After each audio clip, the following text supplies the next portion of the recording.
दूसरों पर निर्भर रहना बंद करो। इस अध्याय के हम 3 भाग पहले ही कर चुके हैं। अभी आज हम चौथे भाग पर चर्चा करेंगे।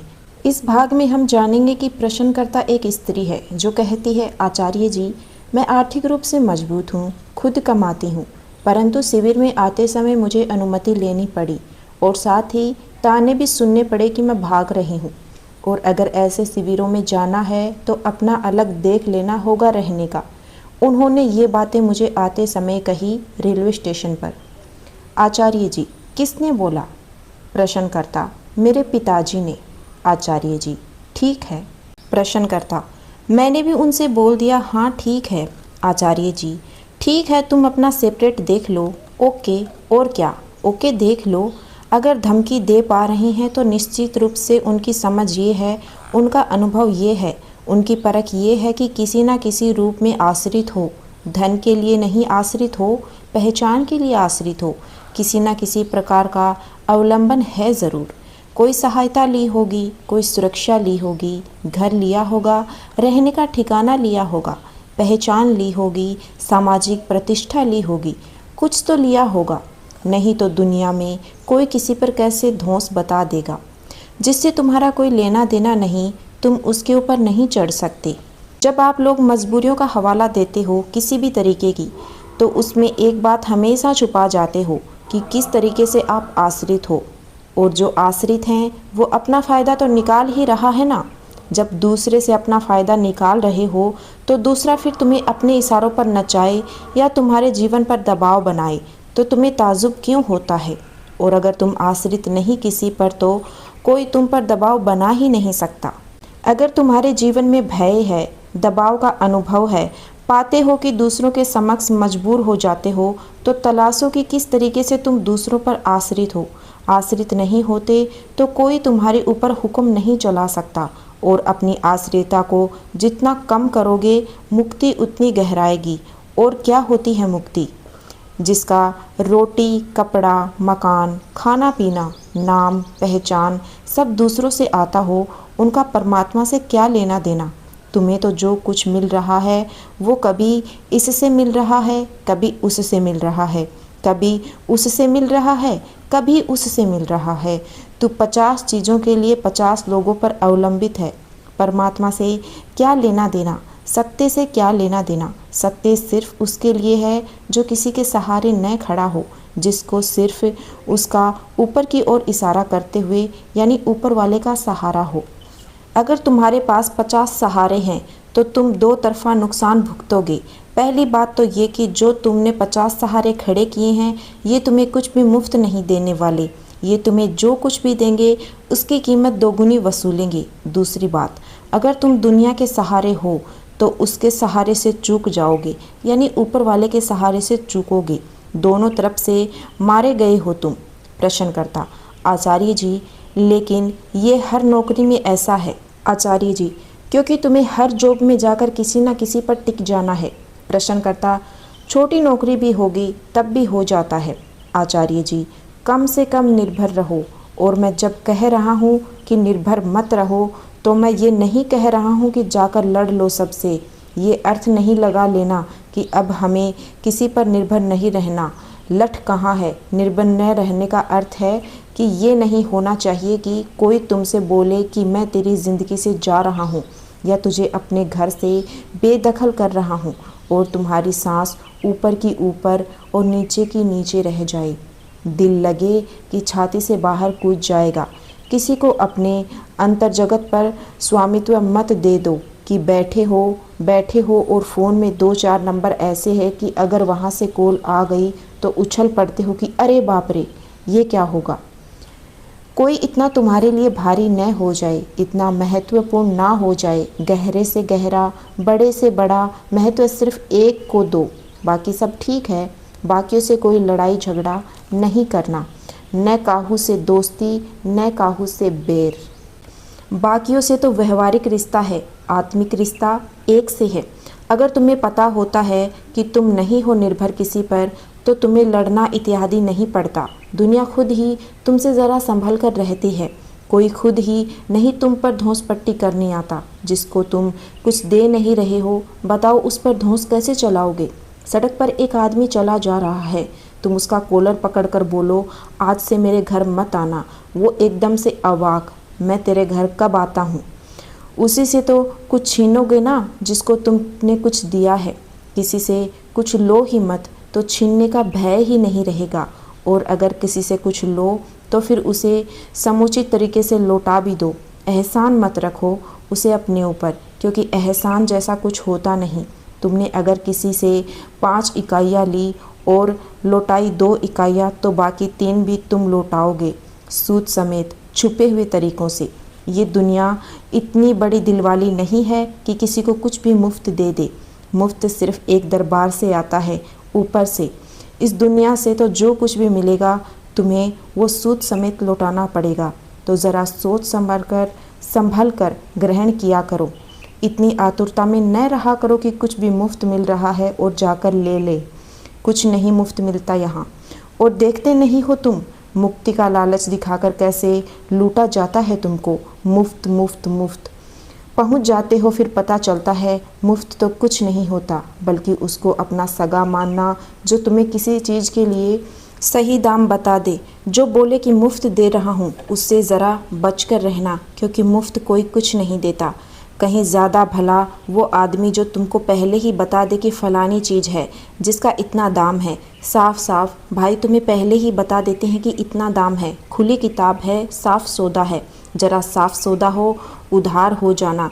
लेकिन याद रखना दुनिया में होते सौदे ही हैं, अनुग्रह सिर्फ ऊपर से आता है। जितना लिया हो कम से कम उतना लौटाओ, और हो सके तो उससे ज़्यादा लौटा दो। अपने दामन पर दाग मत लगने दो। किसी का ज़रा भी कर्ज अपने ऊपर मत रखो, अगर आज़ादी प्यारी हो तो। और नहीं तो अगर इस उसके जिस तिस के दबाव में और भय में जीना है तो दुनिया भर के लिए चलो। इसलिए अध्यात्म सीखता है या सिखाता है कि बालकों अपनी मांगे और ज़रूरतें कम रखो। जितना मांगोगे उतना ज़्यादा बंधन में जीना पड़ेगा। और समस्त अध्यात्म का लक्ष्य क्या है? मुक्ति। तो तुम्हारी मांगे मुक्ति के रास्ते में बाधा बन जाती हैं। कम से कम मांगो ताकि मुक्ति आसान रहे। इसलिए सादगी पर, सरलता पर, मिथ्य विविधता पर इतना जोर रहता है अध्यात्म में। जो तुम पढ़ते हो ना कि फ़कीर 2 कपड़ों में काम चला लेते थे, एक लोटा, एक टाडी, एक डंडा, ज़िंदगी चल जाती थी। वैसा नहीं था कि वो इससे ज़्यादा कमा ही नहीं सकते थे। बेशक कमा सकते थे, ज़रूरतें बढ़ाएंगे तो खुद ही फंसेंगे। मैं तुमसे नहीं कह रहा हूँ कि तुम्हारे पास एक थाली और एक लोटे के अलावा कुछ नहीं होना चाहिए।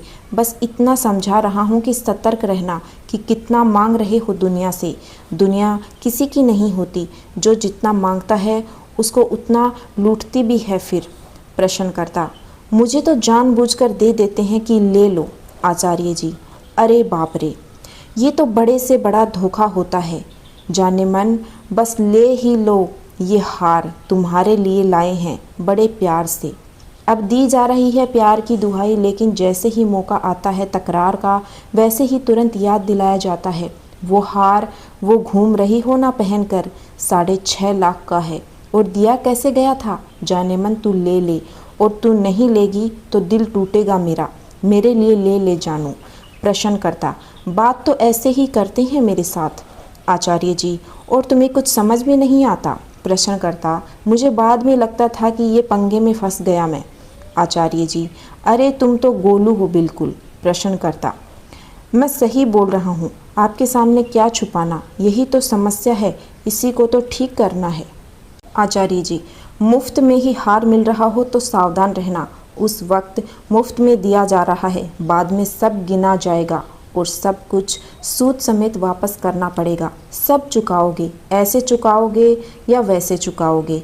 प्रश्नकर्ता, वो मैं चुका भी रहा हूँ आचार्य, और जिसे सूद चाहिए होता है वो तो बहुत उत्सुक रहते हैं देने के लिए। और जो सूदखोर हो, वो साहूकार हो, जो कैपिटलिस्ट हो, उसके लिए ये बड़ी भयानक स्थिति होती है।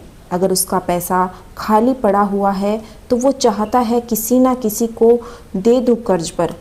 उसको कहता है फिर भी अब पैसा इन्वेस्ट हो गया, अब उस पैसे पर सूद आने लगेगा, अब ब्याज आने लगेगा, तो वो तो तुम्हारा सत्कार करके तुमसे आग्रह करके कहेगा कि ले लो ले लो ले लो। और जब ले लो तो फिर तुमसे मांगेगा ब्याज कि चलो ब्याज दो, ले मत लेना। प्रश्नकर्ता, अब आगे से नहीं लूँगा। आचार्य जी, बस बाजार को देखा करो, सब वहीं से सीख सकते हो। बेचने वाला हमेशा कहता है अभी ये ले जाइए, बाद में देते रहिएगा, ऐसा ही होता है ना। अभी आप ले जाइए, बस आप ही की दुकान है, बाद में देते रहिएगा। बस एक बार तुम ले लो, उसके बाद देखो। अब उसको पता है कि तुमने वस्तु से नाता जोड़ लिया है, अब चीज़ से तुम्हारा मोह हो गया है, अब वो तुम्हारा स्वामी है, अब पे लेगा। कोई कितना भी लुभाए, कुछ भी करे, अपनी ज़रूरतें कम से कम रखो। बड़े बूढ़े बता गए हैं, संतोषम परम सुखम। शिव को बोलते हैं आशुतोष, जल्दी से थोड़े में संतुष्ट, बहुत चाहिए नहीं। और कोई ज़बरदस्ती तुम्हारे सिर पर बहुत मूंड ही जाए, रख ही जाए कि ले लो, तो साफ बता दो कि अपनी मर्जी से रख रहे हो, बदले में कुछ मत मांगना, पहले ही बता दो। प्रश्नकर्ता, आचार्य जी, जब अपनी मर्जी से किसी ने रखा है, जैसे माँ बाप ने बच्चे को जन्म दिया, उस समय तो बोलने के लायक हम थे ही नहीं, और अब बोल रहे हैं कि अगर तुम्हें ऐसे ही जाना था तो इतना बड़ा करके क्या फ़ायदा हुआ। आचार्य, तुम बोलना हमें कहा था। प्रश्नकर्ता, तो वो पहले की बात हो गई। आचार्य जी, हाँ तो बस अब यही बोलो बोलो, मुझसे पूछकर तुमने मुझे बड़ा किया था। बल्कि जब ये दावा किया जाए कि अगर तुम्हें ऐसा ही हो जाना था तो हमने तुम्हें इतना बड़ा क्यों किया, तो इससे तो उनकी पोल खुलती है, नीयत का पता चलता है कि प्रेम भाव से नहीं बड़ा कर रहे हो। बच्चिया दुहनी थी, इसलिए उसे चारा खिलाया जा रहा था, जरा बड़ी होगी तो दूध देगी। प्रश्नकर्ता, आचार्य जी, तुलना बहुत करते हैं कि उसका बेटा ये हो गया, उसका बेटा वो हो गया, तू कहाँ रह गया। आचार्य, तो बोलो कि उनके थे ऐसे बेटे, तुमने क्या किया। किसी फैक्ट्री का माल खराब है तो माल का दोष है या फैक्ट्री का? कमाल है, मैंने थोड़ी ही जना है खुद को, काम तुम दोनों का दोष मेरे ऊपर आ रहा है। बल्कि मैं जवाब मांगता हूँ, मुझे ऐसा क्यों पैदा किया। प्रश्नकर्ता, बात तो सही है आपकी, कर बहुत कुछ सकता हूँ, लेकिन एक सुविधा क्षेत्र में रखा हुआ है खुद को, पर अब ये चीज़ तोड़ूंगा, उनकी वजह से बहाना नहीं करूँगा। आचार्य, बस ये मत बताना कि शिविर में सीखा गया था, ये सब अगले में नहीं आ पाओगे।